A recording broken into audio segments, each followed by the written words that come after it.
Hey guys, everything new under the sun here. It is a Thursday today, and I'm just looking at this is Zero Hedge. This is a bit of Canadian news, since often the news I bring is American stuff or related to the U.S. or whatever. This is a kind of a more Canadian. Well, it is Canadian news, and it's something I certainly know about because I hear about it. And it's about the rising price of food. Food is soaring, even though commodities are decreasing in value, but the food is actually increasing. Canadians panic as food prices soar on collapsing currency. So I think the Canadian dollar is 70 cents to the American dollar. And now I haven't, we're not panicking necessarily, but I've certainly heard about it when my wife goes shopping, that the price of food is increasing and our grocery budget is not stretching as far as it did. It was just yesterday when we documented the continuing slide in the loonie, which is suffering mightily in the face of oil's inexorable decline. And obviously a large part of Canada's economy is stuck on or reliant on the oil in the Alberta oil sands. As regular readers no doubt are acutely aware, Canada is struggling through a dramatic economic adjustment, especially in Alberta, the heart of the country's oil patch. Amid the ongoing crude carnage, the province has seen soaring property crime, rising food bank usage, and sadly elevated suicide rates as Albertans struggle to comprehend how things up north could have gone south, so to speak, so quickly. Now, oil in Alberta, I think it's some huge amount, like I'm not sure what it is, 50% of the Alberta's budget or something like that, and it's like something like 30% of Canada's budget income that they budget for and with, basically. The plunging loonie can only serve to worsen the death of the Canadian dream, whatever the Canadian dream is. I hadn't heard of that one. I know about the American dream. As it turns out, we were right. The currency's decline is having a pronounced effect on Canadians' grocery bills. As Bloomberg reminds us, Canada imports around 80% of fresh fruits and vegetables, and we import a lot from California, as an example, who are in that drought and having lots of troubles of their own. When the loonie slides, prices for those goods soar, with lower income households tending to spend a larger portion of their income on food. The side effect of the soft currency brings them the most acute stress, Bloomberg continues. Of course, with the layoffs piling up, you can expect more households to fall into the low-income category, where they will have to fight to afford things like $3 cucumbers, $8 cauliflowers, $15 frosted flakes, and we don't even buy frosted flakes or those fancy sugary coated cereals. As Bloomberg notes, James Price, director of capital markets products at Richardson GMP, recently joked during an interview on Bloomberg TV Canada that we're going to be paying $1 a banana pretty soon. And have a look at the following tweets, which underscore just how bad it is in Canada's grocery aisles. One tweet by Sarah Head.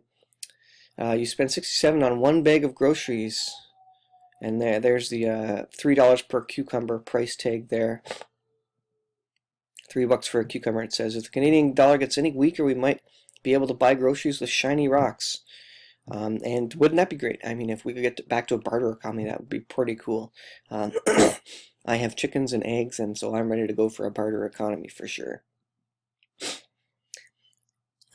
Cauliflower, $8 for a head of cauliflower, $31 for a jug of Tide. Now this is up north, I believe, yeah, in Nunavut.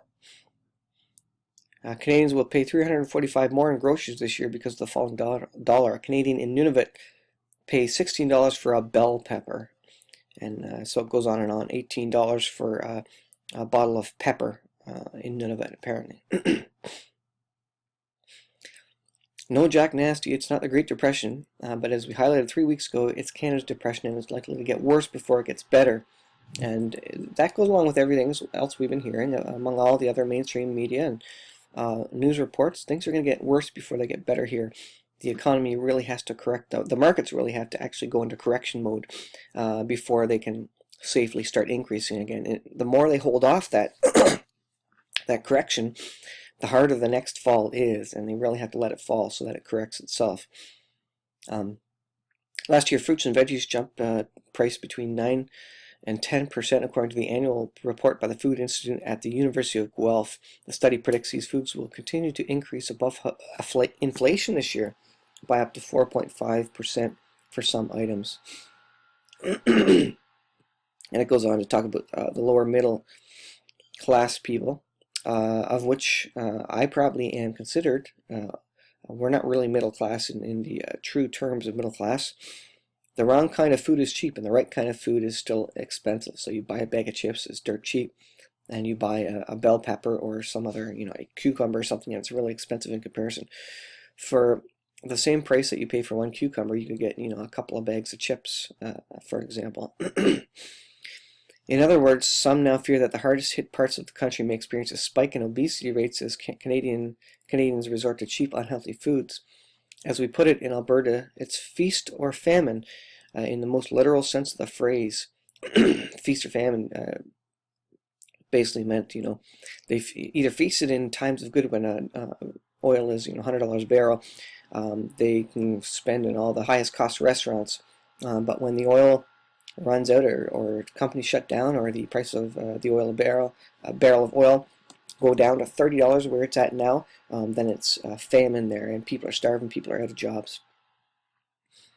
Were the Bank of Canada to adopt a pro-cyclical measures to shore up the loonie, they would risk choking off the economic growth just as crude downturns takes a giant bite out of the economy. No pun intended. So let's take a look at just CNBC. We'll do a quick market update just to kind of wrap it up.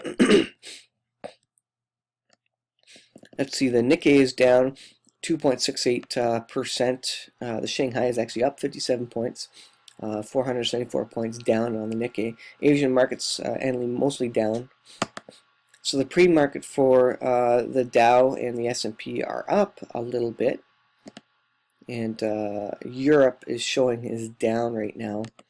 And let's see where oil is here. Oil is sitting at just above 30, so we'll see what happens there.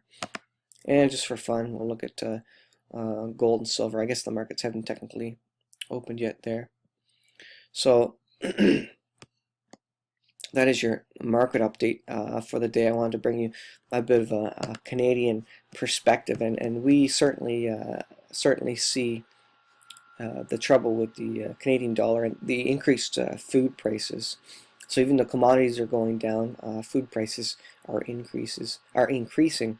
And of course, I haven't got an increase for inflation. I don't think I've ever got an increase for inflation.